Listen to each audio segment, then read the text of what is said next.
Hello there, and welcome to the Teaching and More channel, your primary destination for tips, information, and resources about teaching in the United States and worldwide. I'm Sharon, and I've spent 5 years teaching in the US on a J1 visa. Now I'm in Russia working as a science teacher at an international school. If you are a foreign teacher applying for a J1 or H1B visa, you know the interview is your golden ticket to teaching in the US. But here's the secret. How you answer questions matters just as much as what you say. Today, I'm breaking down the STAR method, the number one framework US hiring committees love. Stick around because by the end of this video, you'll be ready to deliver interview answers that make you unforgettable. But before that, please subscribe to my YouTube channel if you have not done so already. There are over 300 videos available that will certainly address many of your questions about applying, teaching, and living in the United States, as well as in other countries around the globe. Additionally, I have a Facebook page where I share daily updates, links, information, and other resources that will also help you. So, what is the STAR method? The STAR method is a storytelling technique that helps you structure clear, compelling answers. According to a 2021 study in the Journal of Employment Counseling, candidates who use structured responses like STAR are 50% more likely to advance in the hiring process. Why? Because schools want proof you can solve problems, not just theories. So let us take a look at STAR in action. These are sample interview questions and how you should answer them using the STAR technique. Tell us about a time you differentiated instruction for diverse learners. This is how you answer it using the STAR technique. Situation. In my fourth grade class in the Philippines, I had students with reading levels ranging from first to sixth grade. Task. I needed to ensure every student could access the same lesson without feeling left behind. Action. I created leveled reading groups, used visual aids for struggling readers, and assigned advanced students as peer mentors. Result. After 8 weeks, 90% of students improved their reading scores and parent satisfaction jumped by 30%. See how this answer shows instead of tells.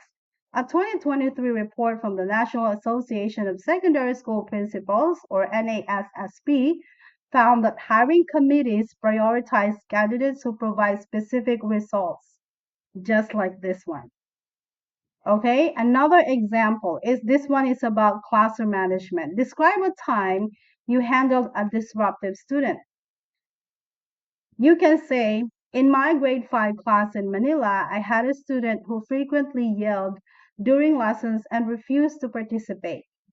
I needed to address the behavior without alienating him while keeping the class engaged. I met with him privately, learned he struggled with reading, and introduced visual aids, plus a quiet signal system. I also gave him leadership roles, for instance, passing out materials to build confidence. Within 3 weeks, his outbursts decreased by 80%, and he started volunteering answers. His mother thanked me for the change. So, why does this work? It shows empathy, data backed results, and alignment with the US priorities like SEL or social emotional learning. Here's another example on differentiated instruction.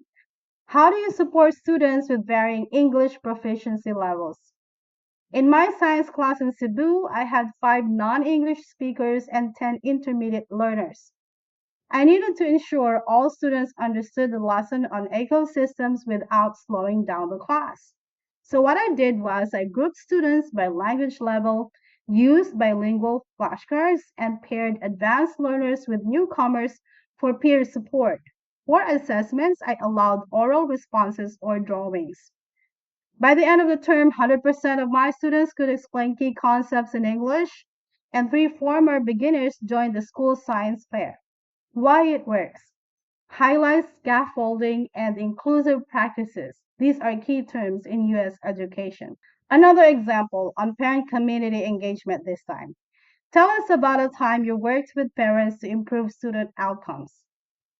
Situation. At my school in Davao, many parents worked long hours and could not attend meetings, so students missed homework support. Task. I needed to bridge the communication gap to boost parental involvement. Action. I created a free WhatsApp group to send weekly updates in local language, Bisaya, and English. I also hosted 15-minute coffee chats before school for busy parents.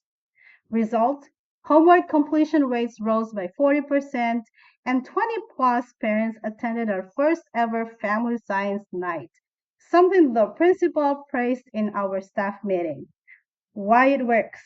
It demonstrates innovation and cultural responsiveness, both prized in U.S. Pro tips for interviews. Always end with a U.S. relevant hook like, I'd love to bring these strategies to your school, especially since you mentioned the school district name prioritizes equity, parent partnerships, and STEM. Pro tips for J1 and H1B teachers. Use US friendly language.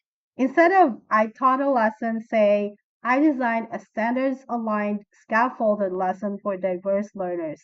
Number two, quantify your impact. Improved test scores by 15% sounds stronger than my students did better.